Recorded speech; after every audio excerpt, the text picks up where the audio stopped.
Hello everyone, আপনি কাকে ভালোবাসেন? তো যাকে ভালোবাসেন সবসময় মনে রাখবেন যে আপনার একজন সৃষ্টিকর্তা আছে, সে উপরে সব সময় আপনার দিকে খেয়াল রাখে, আপনার থেকে এক সেকেন্ডের জন্য নজর ফিরান। তো যা করবেন ভেবে চিন্তে করবেন, সবসময় আল্লাহকে মনের ভিতরে গেঁথে রাখবেন।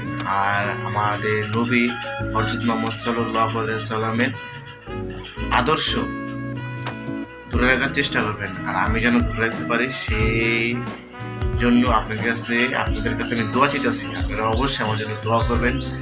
তো যেটা আমি সবসময় বলি যে দুনিয়া হলো মিথ্যা, এটা কিছুই না। আমরা চাই মন যা করে তাই আমরা করতে চাই, ঠিক আছে? এটা তো কোনোভাবে সম্ভব না। তো আল্লাহ স্বাধীনতা দিচ্ছে, আমরা স্বাধীনতা পালন করতেছি। সবাই ভালো থাকবেন, আমার অলমোস্ট পেজের সাথেই থাকবেন।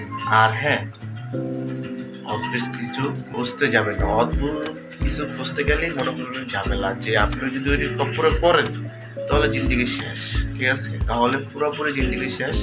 তো কোনো সময় অদ্ভুত কিছুর পিছনে লাগবেন না। তারা তাদের মতন থাকুক, আপনি আপনার মতন থাকবেন। কেউ আছে বেশি বেশি কনফিডেন্স নিয়ে তাদেরকে খুঁজতে চায়, তাদেরকে দেখতে চায়, কিন্তু তারা যে কত ভয়ঙ্কর তারা তো জানে না। তো সবসময় নিজেকে সেফ রাখার চেষ্টা করবেন, অলমোস্ট নিজের সাথে থাকবেন। আরও নতুন কিছু জানার চেষ্টা করি, আপনাদেরকে জানাই। তো আমাকে সবাই হেল্প করবেন, কমেন্টে জানিয়ে দিবেন যে আমি কী করলে আপনারা খুশি হবেন, কী করলে আপনাদের ভালোবাসা পাওয়া যাবে। তো ভাই টাটা।